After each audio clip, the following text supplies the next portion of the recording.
Hi friends, welcome to tunes of life.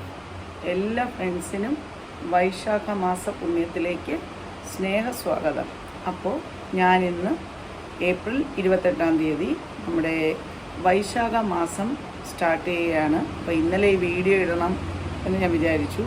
അപ്പോൾ ഞാൻ നാഗരാജ കോവിലിൽ പോയിരുന്ന ഒരു വീഡിയോ ആണ് ഇന്നലെ അപ്ലോഡ് ചെയ്തത്. അപ്പോൾ ഇന്ന് അത് ഇടുകയാണ് കേട്ടോ, വൈശാഖ മാസത്തിൻ്റെ.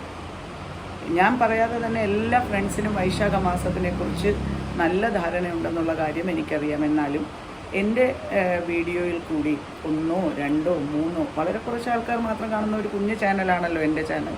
അപ്പോൾ ഇതിനകത്ത് കാണുന്ന എത്ര ആൾക്കാരാണെന്ന് വെച്ചാൽ അവർക്ക് ഒരു സന്തോഷം, അല്ലെങ്കിൽ എൻ്റെ മനസ്സിന് ഭഗവാനോട് ഞാൻ ചെയ്യുന്ന ഒരു ഏറ്റവും ചെറിയ ഒരു കാര്യമാണ് ഇത്, ഞാൻ ഭഗവാനെക്കുറിച്ച് പറയുക എന്നുള്ളത്. അപ്പോൾ അതുകൊണ്ട് എല്ലാ ഫ്രണ്ട്സിനും ഒരിക്കൽ കൂടി വൈശാഖ മാസ പുണ്യത്തിലേക്ക് സ്വാഗതം പറയുകയാണ്.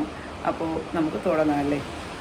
ഭഗവാൻ മഹാവിഷ്ണു ലക്ഷ്മി സമേതനായി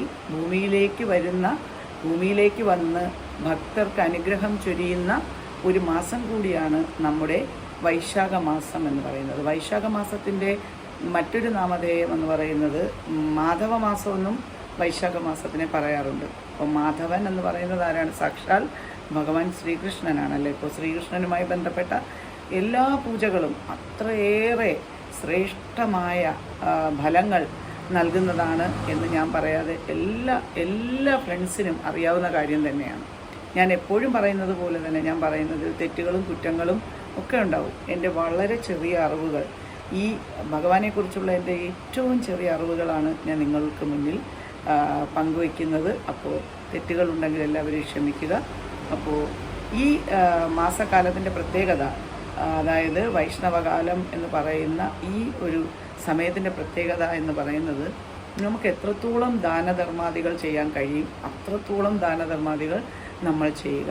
എല്ലാം ഭഗവാന്റെ പേരിലായിരിക്കണം നമ്മൾ ചെയ്യേണ്ടത്. ഒരു മനുഷ്യൻ എത്ര കാലം ഭൂമിയിൽ ജീവിച്ചു എന്നുള്ളതിനേക്കാൾ പ്രസക്തി ജീവിച്ചിരുന്ന കാലം എത്രത്തോളം ഒരു മനുഷ്യനായി നമ്മുടെ കൂടെയുള്ള നമ്മുടെ സഹജീവികൾക്ക് നമ്മൾ സഹായം ചെയ്തു, അല്ലെങ്കിൽ നമ്മളെ കൊണ്ട് കഴിയുന്ന സ്നേഹവും കരുതലും കൊടുത്തു എന്നുള്ളതിലാണ് ഒരു ജീവിതത്തിൻ്റെ പുണ്യം ഇരിക്കുന്നത് എന്ന് ഞാൻ വിശ്വസിക്കുന്നു കേട്ടോ.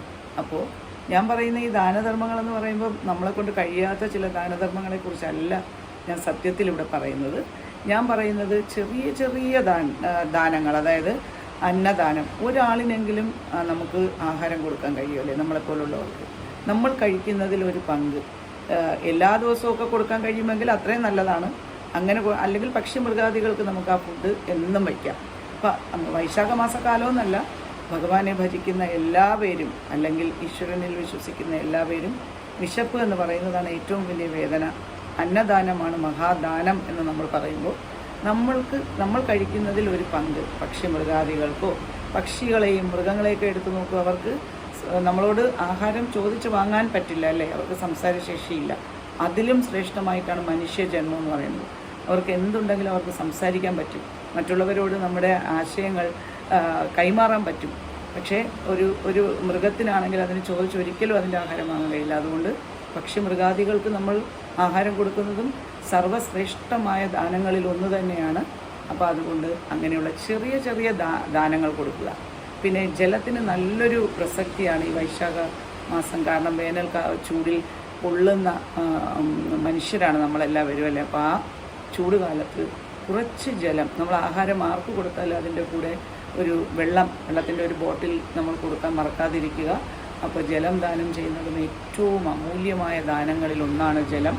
പിന്നെ അതുപോലെ നിങ്ങളെ കൊണ്ട് കഴിയുന്ന വസ്ത്രദാനം അല്ലേ. നമുക്ക് ആഹാരവും അതുപോലെ വായുവും വെള്ളമൊക്കെ കിട്ടിക്കഴിഞ്ഞാൽ പിന്നെ നമ്മൾ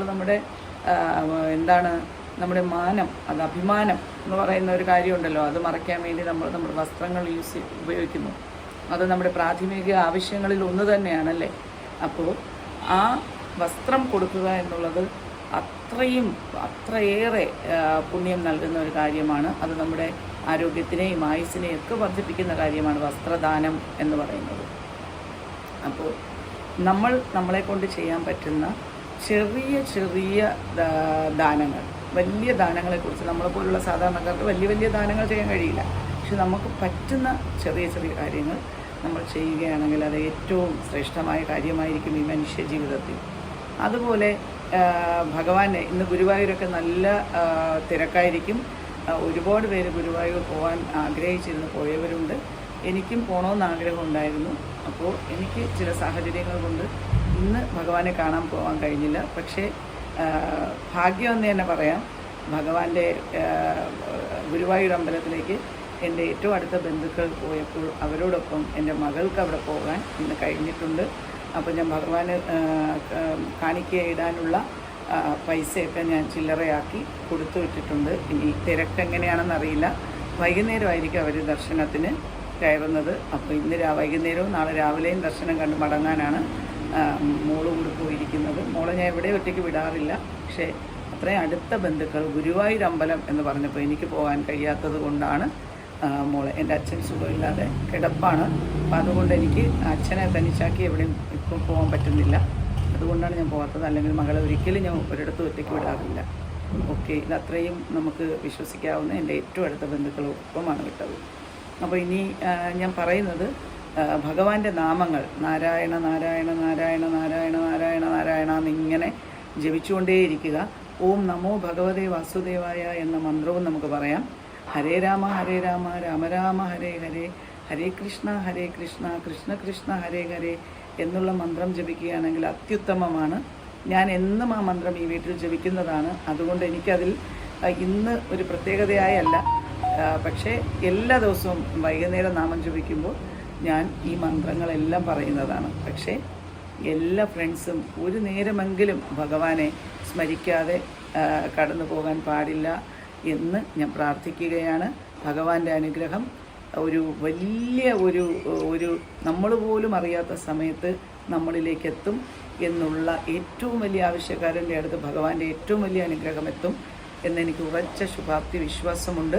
അപ്പോൾ ലക്ഷ്മി ദേവിയെ കൂടി പൂജിക്കാൻ ആരും മറന്നു പോകരുത്. കാരണം ലക്ഷ്മി സമേതനായിട്ടാണ് ഭഗവാൻ ഭൂമിയിലേക്ക് വരുന്നത്, ഭൂമിയിൽ വാസം ചെയ്യുന്നത് എന്നാണ് ഈ വൈശാഖ സമയത്ത് നമുക്ക് പറയാനുള്ളത്. അപ്പോൾ ഈ വൈശാഖ മാസം എന്ന് പറയുന്നത് പുണ്യത്തിൻ്റെയും അതുപോലെ തന്നെ സന്തോഷത്തിൻ്റെയും സമാധാനത്തിൻ്റെയും ശാന്തിയുടെയും ദിവസങ്ങളാണ്. എല്ലാ ഫ്രണ്ട്സിനും ഒന്നുകൂടി ഞാൻ ആയുരാരോഗ്യ സൗഖ്യവും അതുപോലെ തന്നെ സമ്പൽ സമൃദ്ധിയും ആശംസിക്കുകയാണ്. അപ്പോൾ ഓം നമോ ഭഗവതേ വാസുദേവായ, എല്ലാവരെയും ഭഗവാൻ അനുഗ്രഹിക്കട്ടെ എന്ന് പ്രാർത്ഥിച്ചുകൊണ്ട് വീണ്ടും അടുത്ത വ്ലോഗിൽ കൂടി കാണാം. പ്രഭാത സ്നാനം എന്ന് പറയുന്നത് വളരെ പ്രാധാന്യം അർഹിക്കുന്നതാണ്. പ്രഭാത സ്നാനത്തിൽ ത്രിലോകങ്ങളിലുള്ള നദികളിലെയും വെള്ളം നമ്മുടെ ജലാശയങ്ങളിൽ വന്നു ചേരുന്നു എന്നാണ്. അതുകൊണ്ട് പ്രഭാത സ്നാനം കഴിയുമെങ്കിൽ ആരും ഒഴിവാക്കാതിരിക്കുക. അതിനും വളരെയേറെ പ്രസക്തിയുള്ള ഒരു മാസമാണ് ഈ പുണ്യമാസം. അപ്പോൾ വീണ്ടും കാണാം കേട്ടോ ഫ്രണ്ട്സ്. Love you all.